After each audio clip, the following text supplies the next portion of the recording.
बिस्मिल्लाहिर्रहमानिर्रहीम। अस्सलाम वालेकुम प्यारे दोस्तों। रिले के ऊपर एक जब मैं किसी किस्म की वीडियो बनाएंगे, रिले को आपको समझाएंगे रिले क्या होता है, कैसे फंक्शन करता है। एक बड़े साइज़ का इंडस्ट्रियल रिले मेरे हाथ में इस वक्त। बड़ा इसलिए मैंने सेलेक्ट किया है कि आपको समझ आ जाए। ये देख लें, इसके ऊपर कुछ लिखा हुआ है। बहरहाल जो लिखा हुआ है वो मेरी समझ से बाहर ही है, लेकिन मुझे जो इसमें समझ आ रहा है वो सिर्फ इसमें 220 वोल्ट का जो है ये समझ आ रहा है। बाकी इसमें मुझे कुछ भी समझ नहीं आ रही। अगर आप लोगों को समझ आए तो अच्छी बात है, नहीं तो बहरहाल मैं इसको एक्सप्लेन कर दूंगा आपके लिए। ये इसका ऊपर टॉप का स्क्रू है जो कि टूट चुका है। बहरहाल इसके अंदर का सिस्टम भी टूटा हुआ है, कुछ बुरे दिन इसने देखे हैं। अभी हम आपको दिखाएंगे, पूरी एक्सप्लेनेशन देंगे रिले के।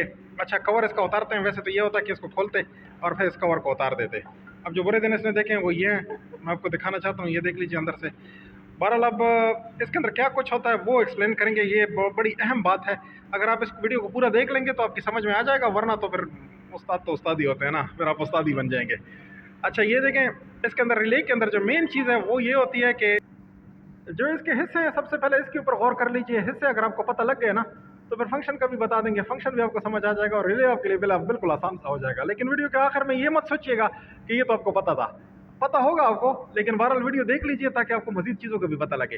इसमें एक कॉयल होती है, ये कॉयल है, ठीक है जी, ये कॉयल है। और ये देखें, ये जो बुरे दिन में आपको कह रहा था तो वो यही बुरे दिन है कि ये गर्म होके ना इसमें से इंसुलेशन निकल रही है, ठीक है जी। बहरहाल इसके नीचे ये देखें, ये प्लास्टिक था, मैंने उतार लिया। अच्छा, इसके नीचे ये कागज़ को भी उतार लेते हैं। इसके नीचे कॉयल है, ये देखें धागा सा आपको नज़र आ रहा है, इसके नीचे कॉपर की कॉयल है, ठीक है ना जी। तो ये बड़े अच्छे से वाइंड किया हुआ है, ये कॉयल है इसके अंदर तार की। अच्छा, फिर यहाँ पे इसके दो कॉन्टेक्ट्स हैं, एक ये है एक ये है। इसी ये तार टूटी हुई है, बहरहाल ये भी थोड़ी सी इसके ऊपर स्ट्रेस पड़ा है तो ये यहाँ से डिटैच हो गई है, ठीक है जी। ये एक लगी हुई है, सोल्डर करनी पड़ेगी इसको। अच्छा, उसके बाद फिर ये है कि थोड़ा सा इस तरफ को आए इसमें, तो ये आपको कुछ कॉन्टैक्ट के सेट नज़र आ रहे हैं, एक कॉयल और एक कॉन्टैक्ट, और एक इसके अंदर ये आर्मेचर होता है, ये आर्मेचर कहलाता है। ये पतरी जो है ये आर्मेचर कहलाती है। और एक इसके अंदर ये नीचे देखें तो एक स्प्रिंग भी आपको नज़र आ रहा है। ये स्प्रिंग भी बहुत अहम होता है, ये स्प्रिंग, ये वाला। ये स्प्रिंग किसी भी तरीके से हो सकता है, इधर हो सकता है, ऊपर हो सकता है। वैसे एक पतरी के अंदर स्प्रिंग बनाया होता है, कुछ तरीका इसका होता है, लेकिन इसमें बाकायदा एक स्प्रिंग लगा हुआ है, ये देखें। और इसकी बाकायदा एक एडजस्टमेंट भी है, ये देखें, ये इसकी एडजस्टमेंट है। ये अच्छी रिले जो होते हैं वो इसमें बाकायदा एक एडजस्टमेंट की भी गुंजाइश देते हैं।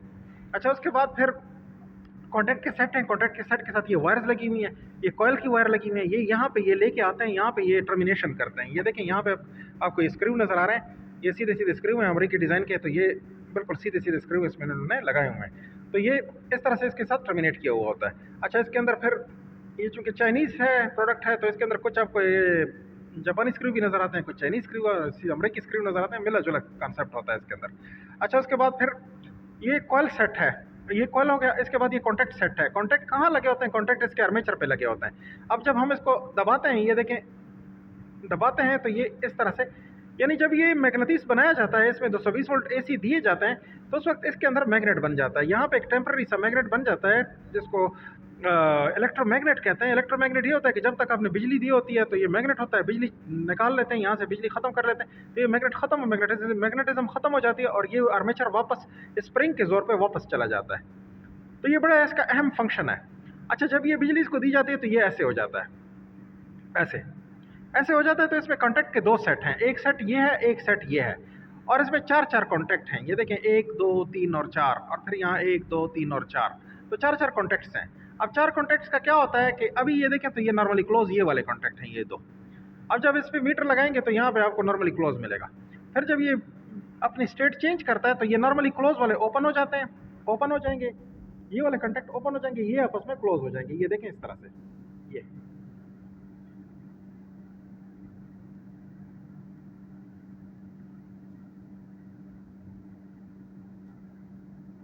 बस कई दफ़ा मैंने किया आपके सामने। तो होता क्या है कि जब ये स्टेट चेंज करते हैं, ये हमारे लिए अहम चीज़ है, यानी कुछ चीज़ को हमने कंट्रोल करना होता है। यहाँ पे हम सप्लाई देते हैं और यहाँ पे कॉन्टैक्ट का स्टेट चेंज हो जाता है, जो कि हमारे लिए एक तो ये इससे बिल्कुल अलग होता है। इस सप्लाई से ये सप्लाई बिल्कुल इसकी अलग होती है, इसके लिए अलग सप्लाई दी जाती है, इसके लिए एक अलग सप्लाई दी जाती है। तो ये अलग अलग सप्लाइयाँ होती हैं। तो कुछ छोटी सी यहाँ से थोड़ी, यहाँ बहुत थोड़ी करंट बहाई जाती है, बहुत थोड़े करंट से आप बहुत बड़ा करंट, ये कॉन्टैक्ट बहुत बड़ा करंट, आप 5 एम्पेयर 10 एम्पेयर का करंट इस कॉन्टैक्ट के थ्रू आप कंट्रोल कर सकते हैं, यानी स्विचिंग कर सकते हैं उसकी। ये स्विचिंग है और कुछ भी नहीं है, रिले स्विच है, एक इलेक्ट्रोमैग्नेट स्विच है, यानी इलेक्ट्रोमैग्नेट किस्म का। यानी यहाँ पे जब इलेक्ट्रिकल एनर्जी प्रोवाइड की जाती है तो मैग्नेटिस बनता है, इलेक्ट्रोमैग्नेट हो गया, इलेक्ट्रोमैग्नेट के थ्रू इसको स्विच किया जाता है। जैसे आपके घरों में एनर्जी को ऑन ऑफ करने के लिए स्विच लगे होते हैं। जब आप उसको दबाते हैं इस तरह मैकेनिकली, वो मैकेनिकल स्विच होते हैं, तो अपना कॉन्टैक्ट वो चेंज करते हैं, और जब दूसरी तरफ कर देते हैं तो अपना कॉन्टैक्ट वो ब्रेक कर देते हैं। तो इसमें ये भी ऐसा ही है, लेकिन ये हाथ से दबाने पे नहीं होता, क्योंकि इसका ये कवर इस तरह से इसके ऊपर बंद होता है, हाथ से नहीं किया जाता, बल्कि यहाँ पे इसको बिजली दी जाती है। यहाँ पे बिजली दे के इसके यहाँ पे मैग्नेटिस बनाया जाता है, और मैग्नेटिस इस कॉन्टैक्ट को खींचता है, इन कॉन्टैक्ट्स को खींच के इस तरह से करता है। तो ये मैंने आपको समझाना था, बहुत अच्छे से एक्सप्लेन किया मैंने। ठीक है जी, उम्मीद करते हैं कि आपको इस वीडियो में से कुछ समझ आई होगी। रिले को कम से कम आप समझ गए होंगे। अगर रिले को आप समझ गए हैं तो इस वीडियो को बहुत से थम्स अप ज़रूर कीजिए, और चैनल को सब्सक्राइब, बेल आइकॉन, घंटे का निशान लाजमी, और इन वीडियोज़ को देखते रहिए, दोस्तों से शेयर कीजिए। शुक्रिया।